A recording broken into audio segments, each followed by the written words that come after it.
Hello and welcome to Network. My name is Spumelele Zondi with your technology and social media news. If you want to be a part of this tech conversation, you can find us on SABC Network on Facebook, Twitter and Instagram. It's newsnetwork@sabc.co.za on email. You can also use the hashtag SABC Network. Today, our Twitter poll is asking if you ever consider tech gadgets when buying gifts. Results of that are coming up later in the program. Here's what's coming up in the show today. In Kenya, the United Nations honored some of Africa's women in science. We go to Ivory Coast to find out how e-waste can be turned into art.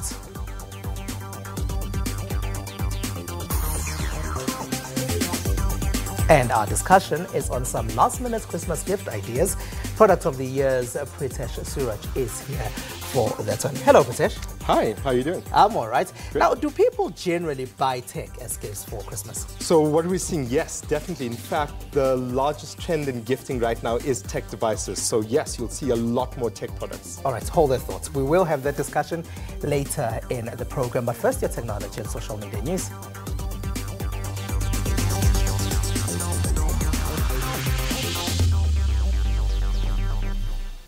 Now, women in science are often forgotten and not recognized. The United Nations decided to honor some of Africa's top female scientists and researchers. Puleng Mulebati was there. A gathering of the brightest and finest minds, dealing with such arcane matters as the origins of the universe and quantum physics. In once a male-dominated environment, these young scientists have broken traditional stereotypes and believe empowered women will craft a new science landscape in sub-Saharan Africa. The world needs science and science needs women. So this is our conviction for the last 20 years, and that is why we celebrate scientific women all over the world. To make it obvious that scientific female excellence does exist, that role models we do have role models, and we need them to inspire girls. The program ended with an award ceremony. Here, 14 young female researchers were awarded a research grant. The ceremony was attended by distinguished audiences from across the African continent. UNESCO, scientists, academics, intellectuals, thought leaders, and organizations promoting gender equality. I'm a PhD student in the field of applied marine biochemistry because I'm from Mauritius. So the aim of my study is to characterize the antimicrobial, anti-cancer and antioxidant properties of selected Mauritian marine vertebrates. So overall, the aim is to try to discover new bioactive compounds from marine organisms that can be developed into new drugs against cancer and infectious diseases. The 14 fellows, 12 doctoral and 2 postdoctoral, are drawn from 5 countries in sub-Saharan Africa. They are Ghana, Mauritius, Kenya, South Africa, and Nigeria. They are selected for the scientific excellence of their work by a jury of independent experts. This was the third time I applied, and so I was a bit surprised when I got the call, but it's an amazing feeling to have been selected for this fellowship, because for me it is a confirmation of the growth that I have been working on as a scientist. Each year, the program honors 5 international laureates. It also honors about 300 young women researchers who benefit from a research and training grant. And that's how stars are born. Elections in the Democratic Republic of Congo have been postponed. This is because electronic voting machines that many did not want have been destroyed.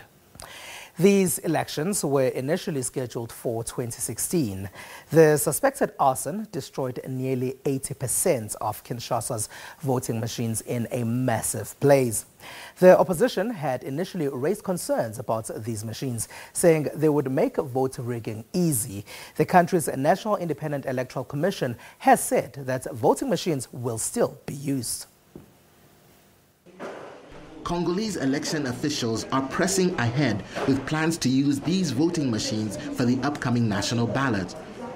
That's despite concerns by opposition candidates that the machines are more vulnerable to vote rigging than paper and ink and could be compromised by the unreliability of the country's power supply. Brought in from South Korea, the tablet-like machines haven't been tested either. But election officials say they'll make the process easier and quicker. Et enfin, la vérité des urnes. We want the winner to win, for the best person to bring the vote home. This machine was brought in to eradicate any attempt at cheating that we may have had in 2011 and 2006. It was brought in to fix that.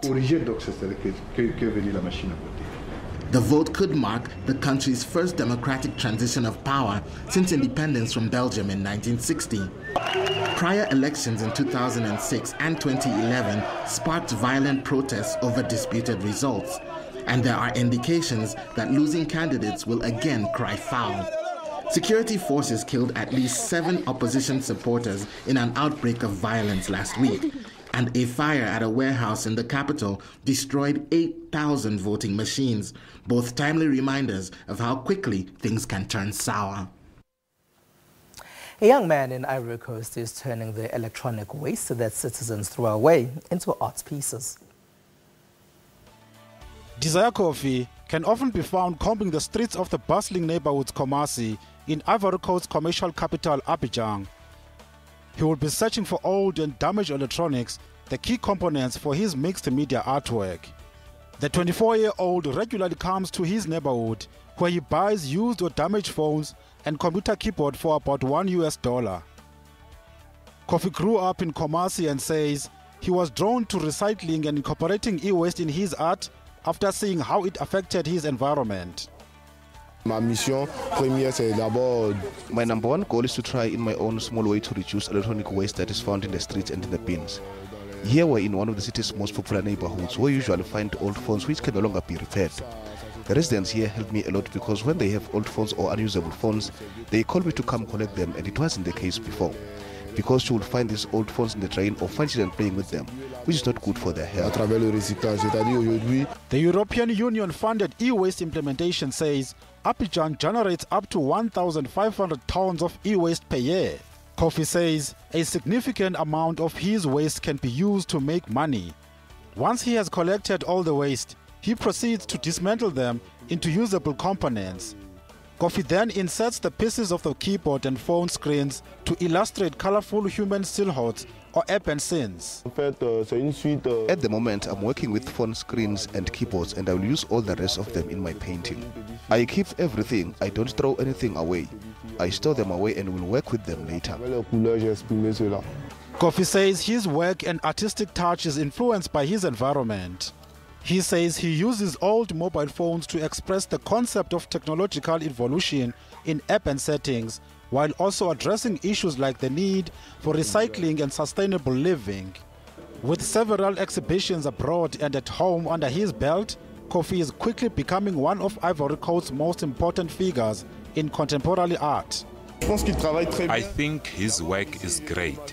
He was one of the best students when we were in art school.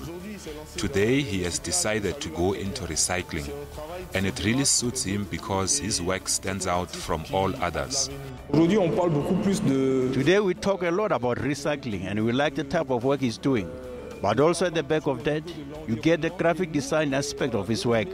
You can see that he's an artist who, despite incorporating recycling material into his work, he managed to capture all these forms, faces and emotions in his work, which really blew us away. Kofi sells his paintings for a minimum of $173. And you thought your old phone was just a piece of garbage. Now, after the break, we chat to Pritesh Suraj from Product of the Year about tech ideas for last-minute Christmas gifting. Remember, it's SABC Network on Facebook, Twitter, and Instagram. Use network at sabc.co.za and email us.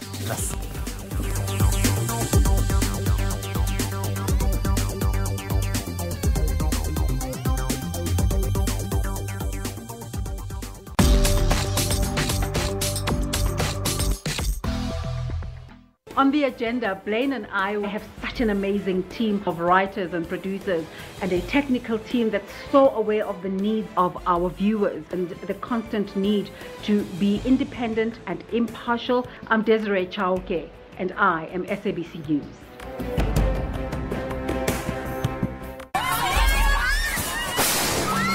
Buildings, submerged homes and devastated families. Biggest earthquake in here. Their homes and buildings moved like boats. Big shake, and I ran as fast as I can.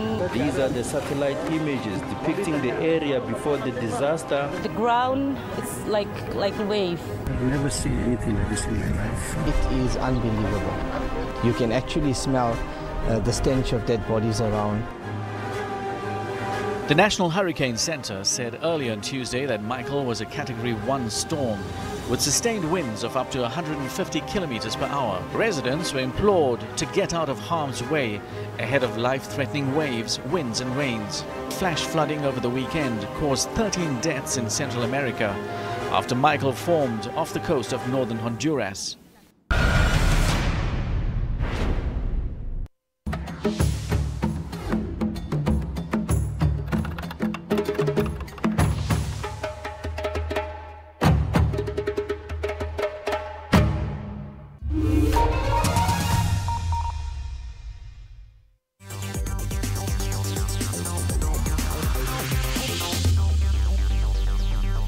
SABC Network on Facebook, Twitter and Instagram. Welcome back. Now, recently Huawei launched 8 smartwatches it says are great gifts. Their prices range from 600 to about 5,000 Rand. Smartwatches are often great for fitness enthusiasts. They check your heart rate, track the distance you run and overall improvement. Some wear them to find out how many steps they've taken in a day. This is a great and stylish way of keeping fit. We spoke to Huawei's Akram Mohammed about the ones they've launched in South Africa. We have 13% of the market that's now adopted wearables. So there's a huge opportunity, but once again, pricing was a factor that hindered the growth patterns and the growth trends. And if we find this as an opportunity as Huawei, based with our experience of our technologies, we've already invested huge research and development in the wearable space over the last few years. So we are able to bring these latest technologies at a better pricing, and we think that will really drive the adoption within South Africa. Also, people are becoming more health conscious. You know, this has been a trend for a long time. Pharmacodynamics recently did a survey for themselves, and they found that 46% of South Africans take some kind of supplement or the other. It shows that we're becoming more concerned about our health and taking care of ourselves, and that's a huge number. And Pritesh Suraj gets to play with a lot of brands. He heads up Product of the Year. We thought we should invite him to find out which tech products we should buy as last-minute Christmas gifts for our friends and family. Hello, and thank you very much for joining us, Pritesh. Thanks for having me on. Anna, you said that tech is becoming a popular gift to give as a gift. Yeah, I think one of the things we're finding with consumers is that consumers love tech products, and we're practically addicted to our mobile devices, but we want to build an ecosystem. And when we build an ecosystem, we want to plug in other tech devices that contribute to that experience. So yeah, so tech products are really, really like important. The smartwatch that's Akram was talking about over there. Like a smartwatch, smart Bluetooth headphones. There's a lot of different devices that you can plug in. So yeah, so having little fitness devices that improve the experience that you have in the tech space, why not? And lots of consumers want that. All right, I walk into a store, there is loads. Let's say I know the person likes music. So what would you recommend? So the amazing thing with music is you have to think about the analog world. In the analog world, people would went, let's buy them a CD. Today, what you can do, you have a range of choices. You can go out and say, let's go and buy them a digital music subscription as well, or some headphones that they can really enjoy and fully appreciate the full high-definition experience of that, but just for a personal experience instead of it just being... Do you have a pair of headphones you can suggest? Yeah, so Bose has come out with a fantastic Quiet Comfort 35 Series 2 headphones. But unlike normal headphones or normal Bluetooth headphones where you just listen to music, it's now a connected device which connects to your Google Assistant or to Alexa. So you wear it, you listen to music, but also you could be there and you touch a button and go, please play me a particular song. And while you're listening to that song, you might go, oh, wait, that just reminds me, I need to buy a gift for someone. Click it and set a reminder for yourself later. So this device plugs into your world, allows you to enjoy the music, while at the same time not disconnecting you from your whole world experience. And part of that entertainment is, for example, a TV set. Yes. So what's also happened in the home right now is you may have these headphones and you may go, I want to enjoy a movie, but I don't want everyone else to hear it. So what I'm going to do is put them on and enjoy it with a fantastic television set. And LG have an OLED television. So the entire OLED range is fantastic. So you got to imagine the engine within this television. It lights up and puts off every single individual pixel on this. So dark. So when you see a black on the screen, it's not black because it's been colored. It's been black because that pixel is off. You see a color, it's been colored that way. So vivid colors, vivid experience, really enjoying that entire immersive experience without the need for 3D, which was popular a few years ago. One that might be popular, especially with video content creators, are things like drones, for example. Yeah, drones are just a technology that's emerging and growing, where it's getting to a point. You know, I always think about that statement where they say certain jobs that didn't exist previously are jobs that are going to be important in the future. And if you look at where the drones have come out, it's really a recreational item right now. But YouTube creators and even just hobby creators are using them to take amazing images that are then being used for commercial purposes as well. So it's not just purely about buying this gift for the sake of indulgence, but you can buy this gift, use it, enjoy it, and create great content that you can sell on or use on platforms such as YouTube to generate revenue. But also, I suppose I shouldn't buy just any other drone if I'm buying drones for people. Like, you look for the cheapest one in the market and then you just buy that. Yeah, well, you buy the cheapest drone, but I would say you don't need to go for the top of the end drone because those need special licenses these days. But towards the mid-tier category, you've got drones such as the Parrot Anafi drone, which is fantastic for 4K resolution display. So you get those amazing displays, but it is also got these fantastic stabilizers, so you can take 180-degree images and photos and video and content, or you can just go out there and have it hover in a particular spot from high up, getting fantastic, rich imagery. So yeah, so you don't need to go out and break the bank on it. It's still going to cost a bit of cash. As time goes on, it'll go down, but you're still going to have an amazing experience with 4K resolution display. A lot of people we speak to here on Network, when we ask them about their favorite pieces of technology, often mention phones. Yes. And I suppose because our phone is pretty much everything to us. Yeah, you know, a lot of people don't realize this, but in a weird way, you know, there's always these science fiction movies that say that at some point we're going to become cyborgs and you're going to have, you know, your tech incorporated into. That. Theoretically, think about it. We're already doing that. Right now, our mobile devices holds our memories through images. It holds all those phone numbers that we don't want to remember. So a phone is no longer just an indulgent device or a functional device. It's a part of us. And therefore, Huawei have created a fantastic the Mate 20 Pro range, which is a fantastic device where it's got a double artificial intelligence chip on it. So now when you're trying to take an image, it actually identifies, is this a scene? Is this greenery? Is it an actual flower? Can it enhance the image? But that's from the enjoyment part. You then have dual SIMs on it, so you can have extra data SIMs. So it's just such an amazing device. So you saying if we are looking to buy a phone for somebody, the top of the range Huawei is it? For me personally, I think that's where you really need to go. There's a lot of more expensive phones and there's a lot of cheaper phones out there. But if you actually want a relatively, I'd say, good value device that has all the bells and whistles, the Huawei Mate 20 Pro is the device for me. Oh, what is it that I should look out for when I'm buying a tech gift for somebody? Like, for example, do I, like I know sometimes when I want to return a gift that asks, where did you buy it? Are there certificates I should take with that as well and give to the person? Yeah, so whenever buying a tech gift, obviously one of the things, the guarantees and the warranties are really, really important. So ensure that you actually have a warranty, even though it doesn't have the price in it, but that your supplier can actually give you a warranty that you can then take back to them if there's any issue.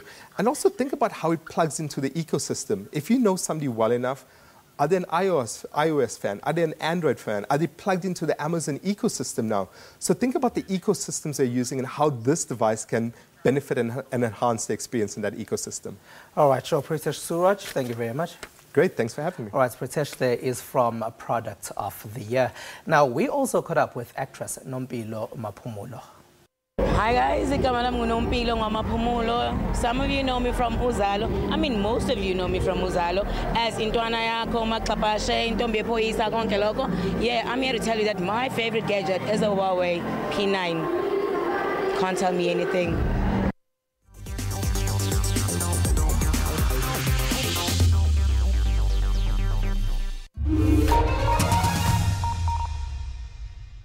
To be a part of something like this makes me proud, and I think that to be able to report the news in a fair, just, independent and impartial way is what the public broadcaster stands for.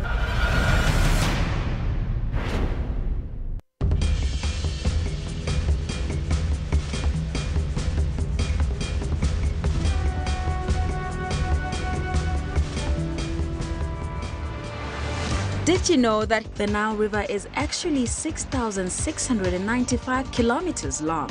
With such a length, the Nile is speculated to be the longest river in the world. It winds from Uganda to Ethiopia, flowing through a total of 9 countries. While the Nile River is often associated with Egypt, it actually touches Ethiopia, the Democratic Republic of Congo, Kenya, Uganda, Tanzania, Rwanda, Burundi, Sudan, as well as Egypt. One of the most well-known facts is the Nile River's ability to produce extremely fertile soil, which made it easy for cities and civilizations to spring up along its banks.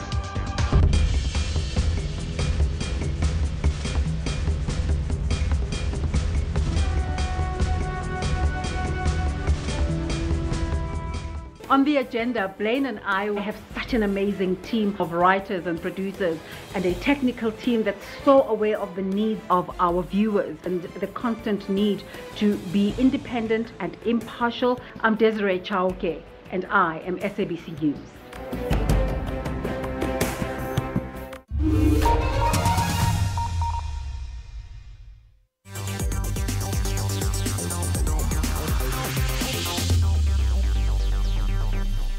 SABC Network, Facebook, Twitter and Instagram. Now, drones bring the UK airport to a standstill, and vintage typewriters power a new generation in New York. These are some of the stories that made tech headlines in the last week. In the computer age of smartphones and tablets, Grimace's vintage typewriters are powering a new generation who prefers pastel metal machines over computer screens. The New York-based typewriter company said more and more young people are buying their product. Well, with the typewriters, we've noticed in the last number of years, most of the typewriters and the portable manual typewriters that we sell on a daily basis are all being bought by the younger people. Parents are coming in with their 10-year-olds and 15-year-olds. They want to have a typewriter. They want to write, they want to do some poetry. They have their computers, but they've seen a typewriter and they want typewriters. Off we go to the UK. The UK's second busiest airport was brought to a standstill this week following multiple reports of drones sighting over its airfield, shutting the runway on 2 instances. Planes coming in to land in Gatwick had to be diverted, and passengers making their way out over a holiday period were left stranded. At the moment, I don't think I can speculate on whether it's a deliberate attempt. Clearly, what I would say is it's an investigation and the laws have been broken, and we will do everything within our power to find those responsible and bring them to justice. The airport apologized on Twitter, saying safety was its foremost priority and the sighting are being investigated by local police. Now we head to London.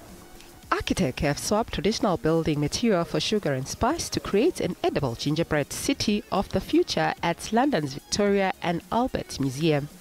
More than 60 structures have been baked, and the city features a cable car, cycle lanes and pedestrian route made entirely of sugar.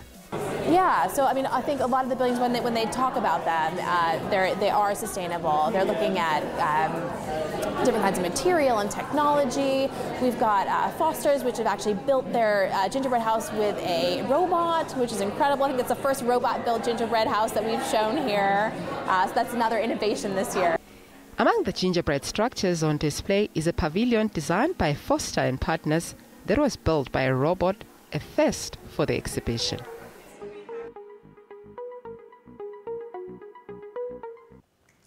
This week, our Twitter poll is asking if you give electronic gadgets as gifts. Now, 36% of respondents say yes, that is the majority of you. There's a 32% of you who say no, and another 32% that says they don't buy gifts. Come on, live a little, buy gifts for a person or two. And that's all we have for you. Find us on SABC Network on Facebook, Twitter, and Instagram. News Network at sabc.co.za and email. We leave you with visuals of an astronaut interacting with a robot aboard International Space Station. From me and the rest of the network team, have a good one. Bye-bye. Enjoy Christmas.